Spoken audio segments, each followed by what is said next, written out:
We're looking at the steps, the state of the economy, beg your pardon, Nigeria's public debt and growing fiscal deficit.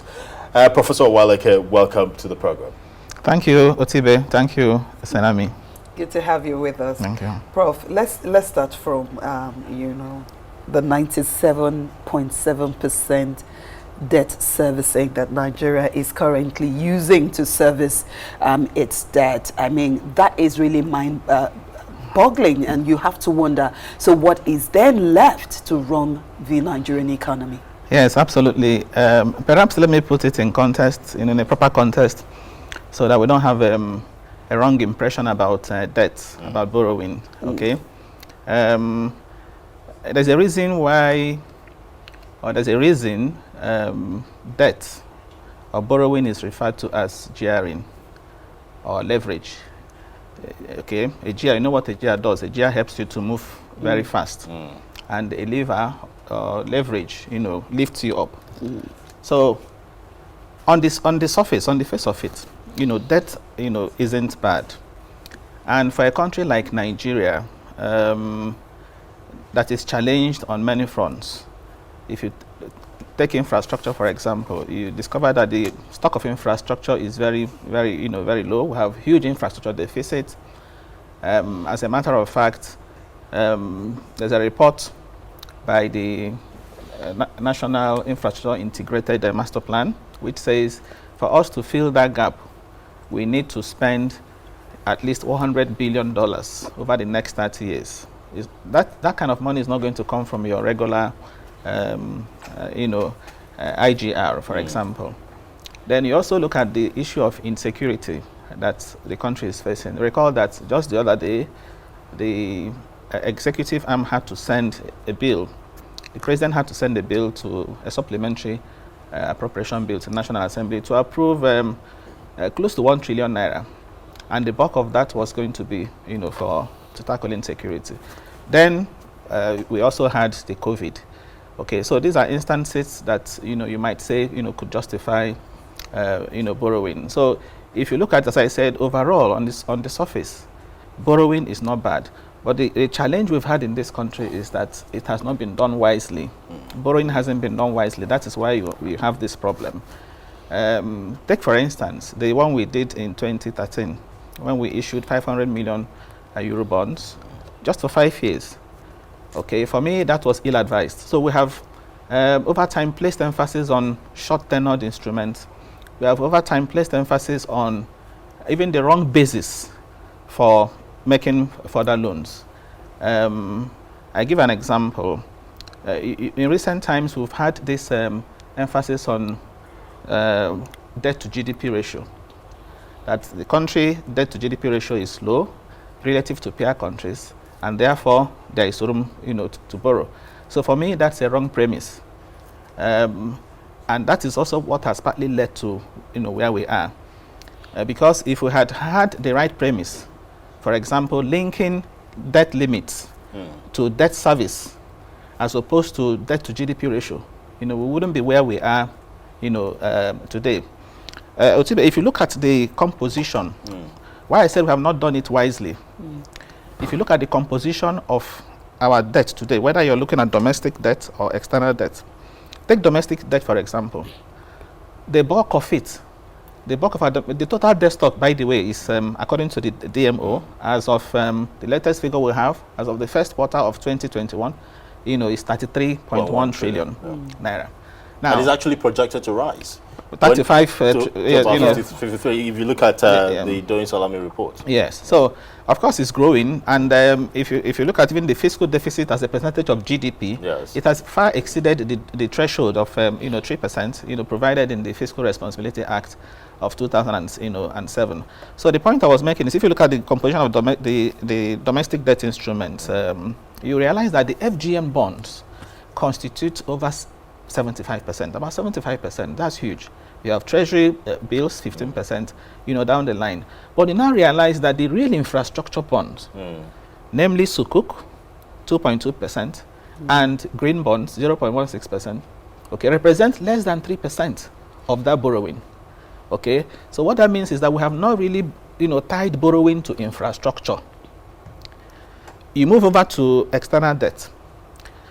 External debt. Sorry, Prof, before Yes. you move over to external debt, because this point you've made is Yes. very poignant. Yes. Now, the argument that has consistently come from the government is that, look, we are borrowing, but we are borrowing for the right reasons. And that right reasons is we are pushing it into infrastructure. But from your analysis now, Yes. less than 3% is going to infrastructure. Yes, that is what is purely for infrastructure. For Sukuk bonds, for example, we know that the proceeds from Sukuk bonds are ring-fenced. They are ring-fenced and they're purposely meant for infrastructure. But when you do a bond and you don't tie it to infrastructure and you say you want to use it to finance the budget, okay, anything could happen to that money. Okay, so you can't really trace it to infrastructure as you would trace Sukuk, as you would trace green bonds, Yes. for example. Okay, now if you move over to external borrowings, that's been more disturbing. That's where I feel a lot more concerned.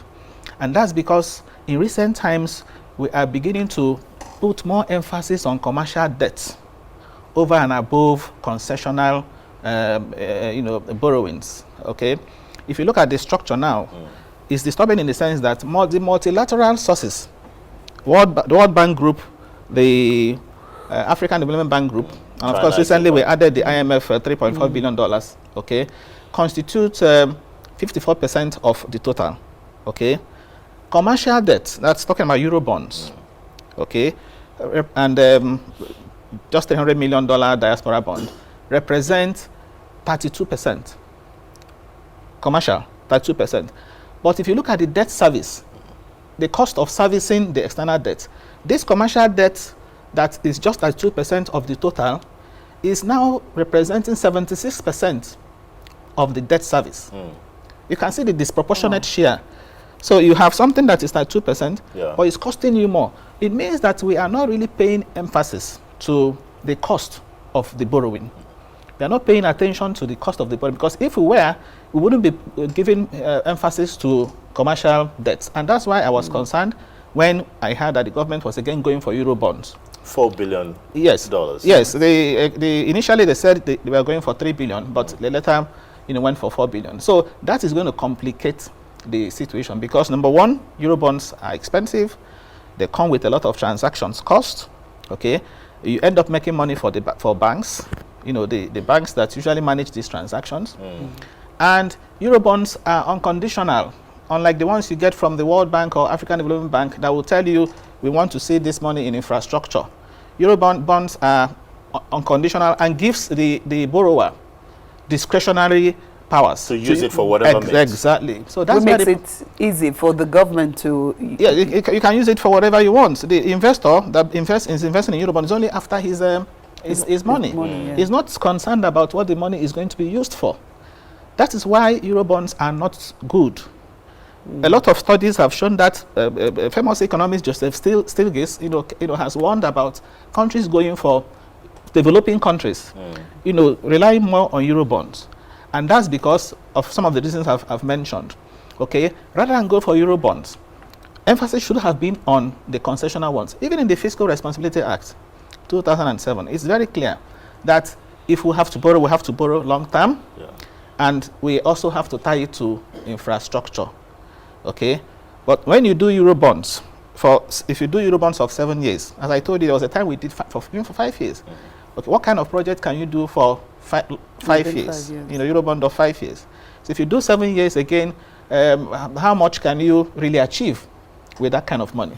So Euro bonds to me don't represent the pathway to sustainable borrowing or sustainable debt. And what worries me again is that each time we get to the limit that we've set for ourselves, we tend to push it up. Before 2018, the country-specific debt limit for Nigeria, debt to GDP ratio, was just 19%. In 2018, it was moved from 19% to 25%. Okay. Now, when the debt to GDP ratio crossed that 25%, crossed the limit and became 28%, the DMO again moved it up to 40%. And justified it by saying we're still at sustainable limits. Yes, that when you do that, you provide more room, for borrowing. The essence of limit is to impose some level of fiscal discipline, okay, so that you have an eye on it, and especially when that limit, as I said, is with the right metric. For example, debt service to revenue. If we, for example, say debt service to revenue ratio limit for this country should be 70%, you know that you shouldn't exceed it. But the situation in which we have over 90%, in 2020, for example, according to something I read in a budget, FG total revenue was about 3.4 trillion.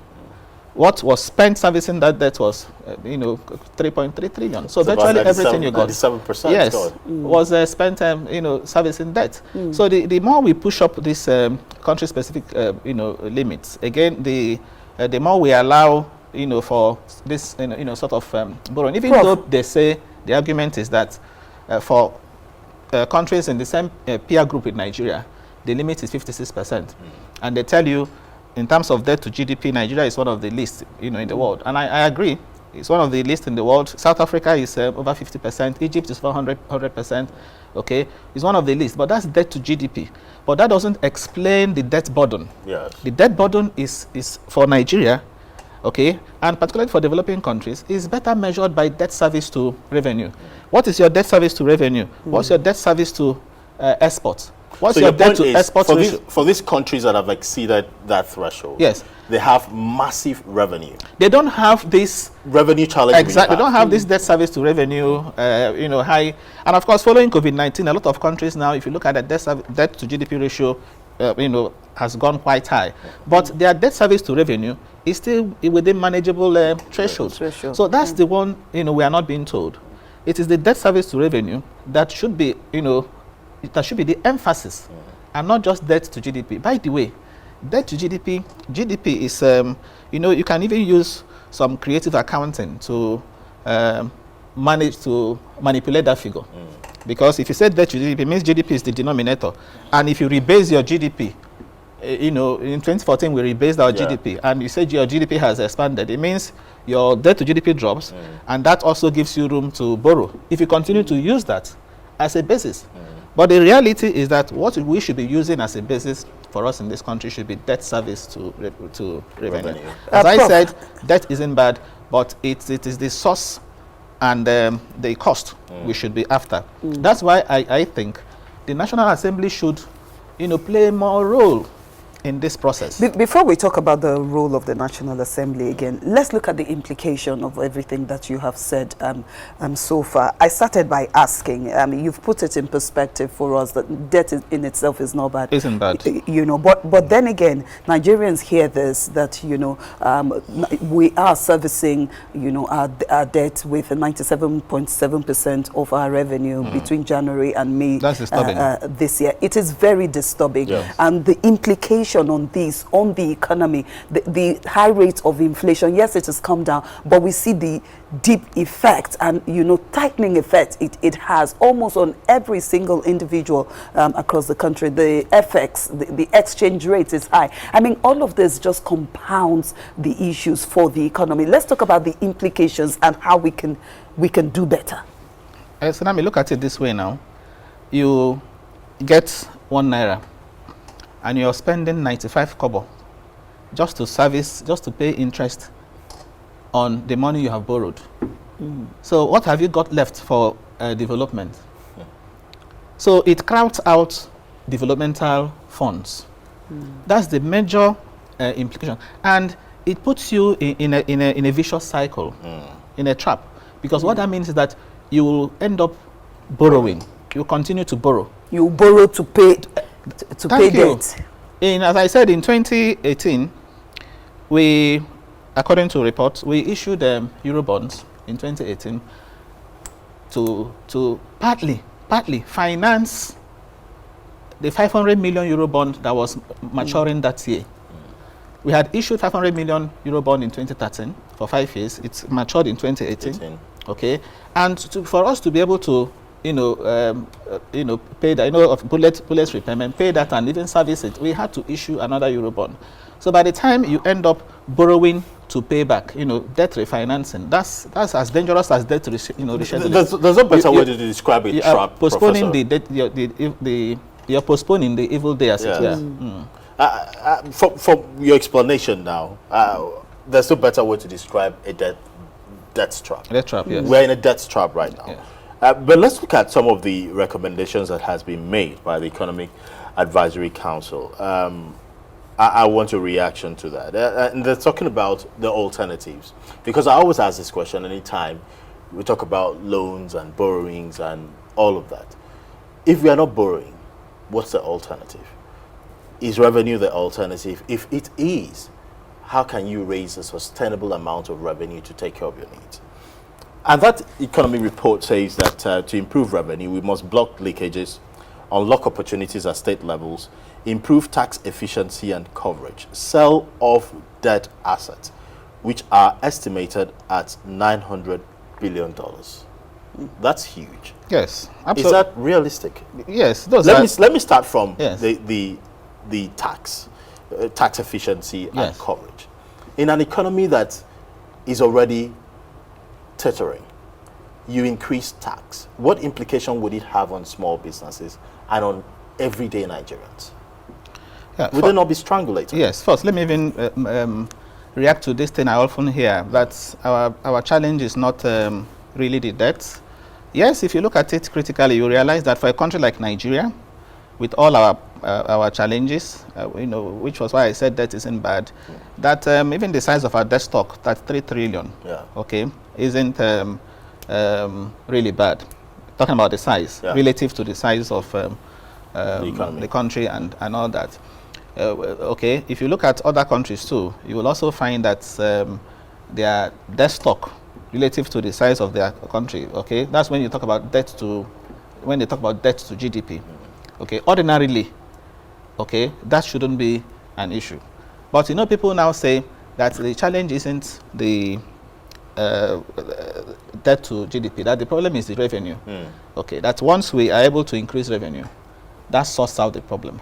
But the challenge is that we have not been able to do that revenue. So if we keep arguing that until we have to borrow and then come back to see how we can improve the revenue, that to me would amount to putting the cart before the horse. So the first thing is grow your revenue, grow the capacity to borrow, or alternatively you are borrowing to create the capacity to pay back. Now to the question you asked about with respect to tax, it's not about increasing tax. It's not about increasing taxes. If you look at the tax regime in this country today, with respect to direct taxes, you would say it's even relatively high. Companies' income tax is 30% in Nigeria, even though with recent Finance Act we've seen progressive rates that have established lower rates for smaller companies, but it's still 30% for large companies, so it's high. So we are not talking about increasing taxes. The recommendation is to expand the base, to increase the collection efficiency of tax. That if we increase the base, increase collection efficiency, that you have more revenue, whether at the federal level or even at the state level. The other issue too has to do with selling dead assets or privatization, which is also why I'm happy the government is thinking about taking the NNPC to the exchange, by way of partial privatization. So yes, I agree that privatization is one route. Increasing the tax base is is another. Innovative financing schemes, such as securitization, involving the private sector in even this infrastructure development under PPP, arrangements. So there are alternatives, for a country like Nigeria at this stage. There are alternatives to borrowing. Talking about tax, because we've had a lot of conversation around tax with the controversy over the VAT recently. You made a valid point, which is efficiency and expanding the coverage. Because I looked at the figures, the VAT, for instance, and we talk about Kano. And I looked at the figures from Kano in terms of VAT, and it's just 2.8%. 22.8 billion in terms of VAT from Kano State, and it's described as a commercial capital in northern Nigeria. Exactly. How really is that possible? Do you think that's a problem of, for instance, inefficiency in terms of collection? Yes. Because one would assume that considering the population and the amount of commercial activities that goes on in that state, and the volume of consumption that takes place. Yes, because VAT is actually a consumption tax. Yes, it also speaks to low efficiency, no collection efficiency. Because if you look at it on the aggregate, the figure we have, tax collection efficiency in Nigeria is just 0.25%. And which is about the least in sub-Saharan Africa. So it has to do with collection efficiency, and this also fits into the total thing that we have. Tax to GDP ratio in Nigeria is less than 10%. Okay, so that tells you there is a problem with collection, and that's also why I am in support of this decentralizing with respect to VAT. Okay, allowing states, to even collect and administer VAT. Okay, and let's see how it goes. Okay, and I need to make this point before the program ends. The role of the National Assembly, and I said we tend to blame the executive arm that wants borrowing, but who does the approval is the National Assembly. So the National Assembly has a lot of role to play, oversight functions, and for each time a request is made, is for them to ask critical questions. What is the cost of taking this loan? Okay, what will the loan be used for? Okay. What is the source of repayment? Is it will it be plowed? Will it be put on self-liquidating project? If not, what is the source of repayment? They should ask critical questions. And the National Assembly should also take over the role of placing limits. I think it shouldn't be done by the Debt Management Office. The Debt Management Office usually comes up with a medium-term debt strategy. In February this year, the FEC approved the one they have for 2020-2023. But that strategy should be within the Fiscal Responsibility Act, and it should also be within what the National Assembly has set as debt limit. So it's the National Assembly that should actually set debt limits with respect to debt service, and not the DMO. Because we have seen over time that when the DMO does it, because the DMO is an appendage of the executive arm, it tends to be, increasing it. So, but that should be the role of the National Assembly. Yeah. The Fiscal Responsibility Commission has a lot of role to play. The Debt Management Office also has a role to play. And I also want to see improved reporting, okay, reporting with respect to our debt, because you also find that most of the time what is sent to the National Assembly when they send the appropriation bill, what is here is external debt is this, domestic debt is this, it will be used for this. Okay, the content is not usually rich to inform decisions at the National Assembly. So I expect a situation in which the Auditor General for the Federation, for example, should from time to time provide, periodic reports, special reports on especially foreign debt utilization, which will be forwarded to the National Assembly through the public accounts, committee. So in terms of reporting and reporting, okay. And that would mean the National Assembly would also have to do a critical review of its MTAF as well, as submitted to it by the executive, because those MTAFs also contains, what the borrowing plan is to fund whatever. Exactly, it's on the basis of the MTAF that the budget is, prepared in the first instance. All right. Yeah. We're going to have to leave it here. I want to say a very big thank you to you, Professor Uche Uwaleke. Thank you very much for your time and bringing perspective. Thanks for checking out Symphony on YouTube. Please be sure to subscribe and like our videos for updates.